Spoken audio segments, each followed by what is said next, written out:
Baiklah sobat semuanya, saat ini teman-teman sudah bisa mencetak kartu peserta ujian bersamaan dengan telah diumumkannya hasil seleksi administrasi Pascasanggah ya untuk P3K Guru 2022. Nah, setelah kita berhasil mencetak kartu peserta ujian dan juga mengisi deklarasi sehat, kira-kira di sini nanti teman-teman akan mendapatkan tampilan seperti ini sebagai contoh untuk kartu ujian dari pelamar prioritas 1. Kita tuh P1 itu kan tinggal menunggu penempatan. Mengapa kok kita masih bisa mencetak kartu peserta ujian? Kemudian untuk P2 dan juga P3 di sini juga mendapatkan tampilan yang serupa. Namun di sini pada bagian lokasi formasi kosong, formasi jabatan kosong, lokasi ujian kosong. Nah, kira-kira langkah setelah kita mencetak kartu peserta ujian P3K Guru 2022 dan lulus Pascasanggah ini kira-kira seperti apa? Dari pelamar prioritas 1, 2, 3 ini perlu mengetahuinya ya. Namun sebelum kita lanjutkan, perlu saya ingatkan, bagi teman-teman yang mungkin baru pertama kali menemukan channel ini, silakan klik tombol subscribe-nya dan aktifkan notifikasi loncengnya, sehingga nanti jika ada update video terbaru, teman-teman tidak akan ketinggalan informasi. Baiklah sobat semuanya, untuk kita mencetak kartu peserta ujian dan juga mengisi kartu deklarasi sehat, di sini teman-teman silahkan login ke akun SSCASN masing-masing. Nanti akan ditampilkan pada bagian resume pendaftaran. Nah, pada bagian itu di bagian bawah cetak kartu informasi akun dan juga cetak kartu pendaftaran CASN akan ada tampilan yaitu seleksi administrasi. Selamat atas nama kita, Anda lolos tahap administrasi berkas. Nah, dengan tampilan ini kita dinyatakan lulus untuk Pascasanggah, teman-teman. Nah, berikutnya di sini akan muncul yaitu tombol untuk kita itu bisa klik ya, klik tombol di bawah ini untuk melakukan pencetakan kartu peserta ujian CASN tahun 2022. Sehingga di sini setelah kita klik pada bagian cetak kartu peserta ujian, maka kita akan bisa diarahkan yaitu menuju tampilan seperti ini. Ini sebagai contoh untuk pelamar prioritas 1, kemudian contoh untuk pelamar prioritas kedua dan juga prioritas ketiga. Namun tentu teman-teman di sini mendapatkan sesuatu hal yang agak aneh, dikarenakan ketika teman-teman sudah berhasil mencetak kartu peserta ujian, di sini ada bagian-bagian yang ternyata kosong ya. Yaitu di sini seperti halnya ini adalah untuk baik itu P1, P2 maupun P3. Di sini tampilannya sama, teman-teman. Kalau misalkan kita cermati ya. Nah, di sini untuk lokasi formasi di sini adalah juga kosong, ini juga kosong. Kemudian formasi jabatan ini adalah kosong, ini adalah juga kosong. Kemudian untuk lokasi ujian ini juga kosong. Nah, mengapa kok di sini lokasi ujiannya kosong? Kalau misalkan dari pelamar prioritas 1 di sini untuk lokasi ujian ini kosong, tentunya harap dimaklumi dikarenakan untuk P1 itu sudah tidak mengikuti ujian lagi. Namun kalau misalkan dari teman-teman P2 dan juga P3 ini kan ada ujian ya, atau seleksi. Maksudnya seleksi bukan 1 NBK tapi observasi atau verifikasi kesesuaian yang saat ini tentunya sedang berlangsung, teman. Di sini mengapa kok kita lokasi kosong? Nah, berikut ini teman, termasuk juga untuk deklarasi sehat. Nah, di sini untuk deklarasi sehat ini apakah kita wajib untuk mengisinya ataukah tidak? Nah, di sini untuk deklarasi sehat ini adalah diperuntukkan untuk P3K Guru 2021 kemarin, namun di sini muncul kembali pada tahun 2022. Tentunya teman-teman di sini bisa klik di bagian deklarasi sehat, nanti mengisi ya pada bagian formulir yang akan tersedia. Nah, selanjutnya di sini langkah berikutnya ini apa, teman-teman? Nah, di sini coba kita cek kembali pada bagian berikutnya. Setelah teman-teman di sini berhasil mencetak kartu peserta ujian, nah di sini nanti teman-teman bisa memahami dari alurnya ya. Nah, alurnya di sini adalah sesuai dengan yang telah disampaikan ya pada beberapa waktu yang lalu, yaitu setelah di sini teman-teman inilah sudah masuk pada bagian ini ya, yaitu masa sanggah dan juga jawab sanggah. Baik itu P1, P2 maupun P3 maupun juga pelamar umum saat ini sudah bisa mengakses untuk hasil Pascasanggahnya. Nah, di sini alur berikutnya ini yang pertama yaitu untuk P1. Untuk P1 langkah berikutnya ini adalah tinggal menunggu penempatan. Nah, penempatan untuk P1. Makanya sangat wajar kalau misalkan P1 di sini untuk lokasi ujian ini adalah kosong. Dikarenakan sudah nggak ada ujian lagi, di sini teman-teman untuk P1 itu nanti tinggal menunggu penempatan. Kemudian untuk penempatannya itu kapan? Saat ini kita belum bisa mendapatkan penempatan ya yang ada pada akun kita.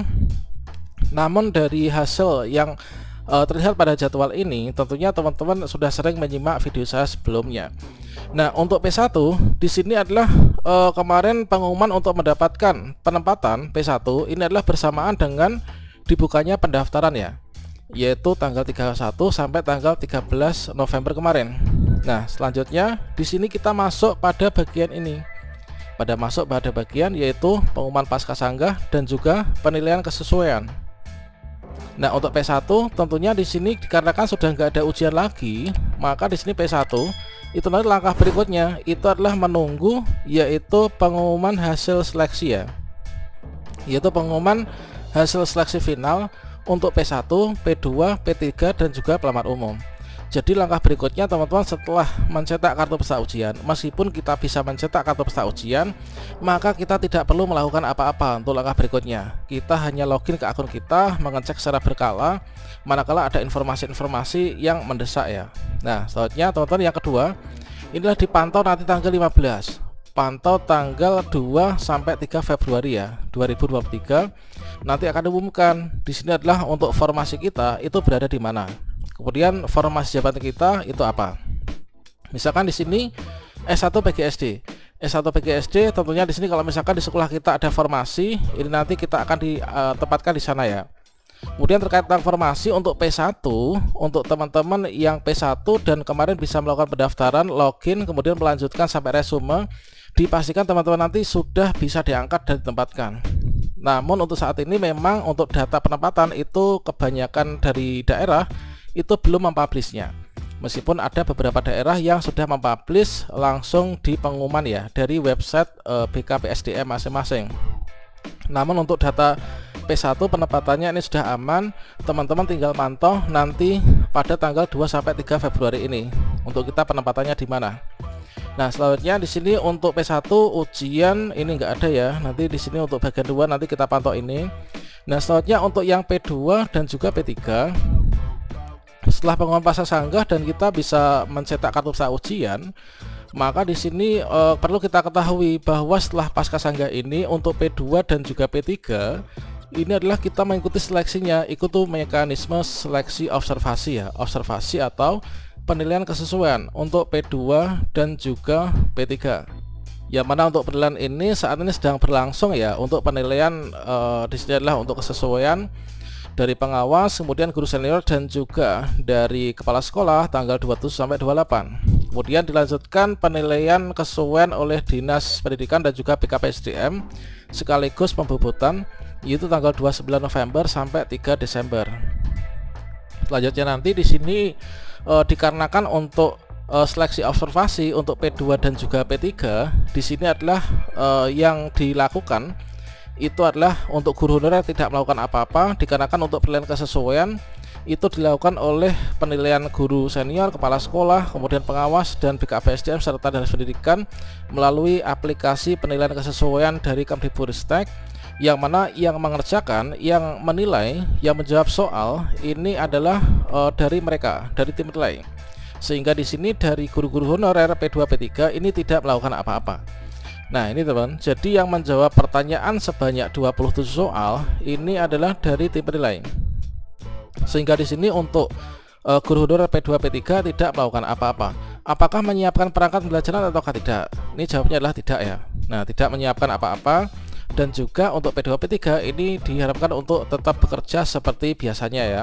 Kemudian sambil berdoa di rumah, semoga nanti mendapatkan hasil terbaik. Tentunya di sini nanti akan dinilai semua itu oleh sistem teman-teman. Nah ini, nah untuk P2 P3 ini kita perlu mencetak atau tidak? Kita boleh mencetak kartu peserta ujian, boleh mencetak kartu deklarasi sehat, namun itu nanti diperuntukkan untuk apa? Tentunya tidak diperuntukkan untuk di sini kita itu ikut seleksi observasi ya, dikarenakan kita nggak ada ujian observasi. Nah, selanjutnya P2 P3 itu juga nanti memantau informasi lebih lanjut yaitu pada tanggal 2 sampai 3 Februari. Setelah itu nanti masa sanggah, jam sanggah selesai, pengumuman kelulusan pasca sanggah, maka teman-teman P1 sampai juga pelamar umum ini nanti bisa melanjutkan pengisian DRH NIP3K. Untuk cara pengisian DRH dan juga pemberkasan secara paperless sudah saya berikan pada video sebelumnya. Nah, selanjutnya nanti juga akan saya berikan panduan lagi secara lengkap untuk kedepannya ya. Tentunya bisa kita akses nanti mulai tanggal ini teman-teman, yaitu tanggal 2 Februari sampai 13 Maret 2022. Kemudian untuk pelamar umum bagaimana setelah lulus pasca sanggah? Untuk pelamar umum di sini nanti dipantau yaitu di tanggal 14 sampai 15 ya. Teman-teman pelayanan umum nanti memilih formasi sisa dari formasi P1, P2 sampai P3. Kemudian kita cetak kartu peserta ujian, kemudian kita ikut seleksi.